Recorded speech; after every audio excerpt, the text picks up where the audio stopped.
Parlons un peu rapidement d'amour, ça peut être intéressant. Il existe 4 types d'amour. C'est parti. Parlons maintenant de 4 types d'amour qui sont super importants pour comprendre véritablement l'amour que Dieu donne à ses enfants. Nous sommes aimés de Dieu, nous sommes ses enfants.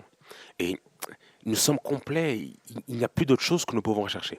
Le premier amour, c'est l'amour donc Eros. Eros, en grec, qui a donné donc en français érotique.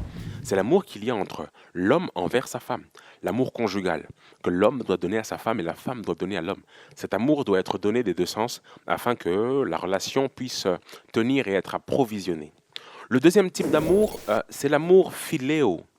Dans le mot philéo, nous entendrons l'amour philanthrope, l'amour d'un frère envers un autre frère, d'un humain envers un autre humain.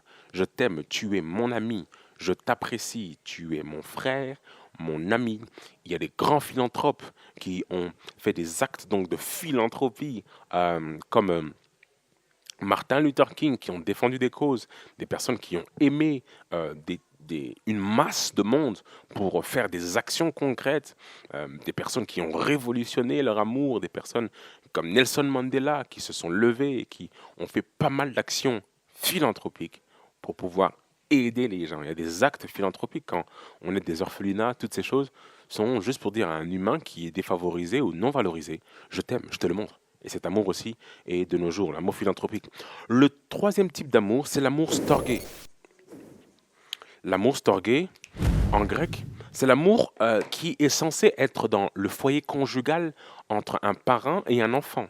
Un enfant envers un parent. C'est l'amour donc du foyer. Le père doit aimer ses enfants, ne pas l'irriter. Les parents doivent honorer leurs parents. Ces 3 types d'amour sont importants. L'âme en a besoin. Mais ils sont par moments conditionnels en fonction de ce que je vis, en fonction de qui je suis, de si la personne m'a énervé ou de si elle m'a moins énervé. Et l'amour de Dieu, lui, est ce qu'on appelle l'amour agapao. Agapao. Un amour inconditionnel. Nous ferons une vidéo clairement pour correctement les présenter, mais je survole juste pour nous dire à quel point l'amour de Dieu communiqué à ses enfants et à l'humanité est énorme. Si Dieu a tant aimé le monde, un monde qui ne veut pas toujours de son amour, à combien plus forte raison aimera-t-il son enfant qui a cru en lui? À combien plus forte raison sera-t-il patient envers cet enfant? Dieu nous aime et il faut l'accepter dans notre cœur. Il faut comprendre son amour. Il est écrit dans Éphésiens 2:8 que c'est par la grâce que nous sommes sauvés, par le moyen de la foi. La foi donc en Jésus-Christ est le moyen qui nous permet d'entrer dans ce salut. Et cela ne vient pas de vous, il est écrit. C'est le don de Dieu.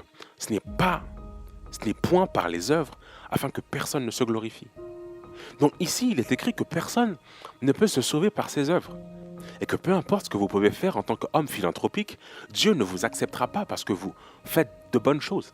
Mais il vous acceptera parce que vous êtes son fils en la personne de Jésus. Jésus a été le fils rêvé de Dieu. Maintenant, celui qui accepte Jésus entre directement dans les standards de Jésus. Ainsi, Dieu peut voir en lui son Fils. Nous sommes devenus ses enfants lorsque nous l'acceptons. Non de la volonté de l'homme, ou de la volonté de la chair, ou de la volonté du sang, mais de la volonté de Dieu. Je suis aimé de Dieu.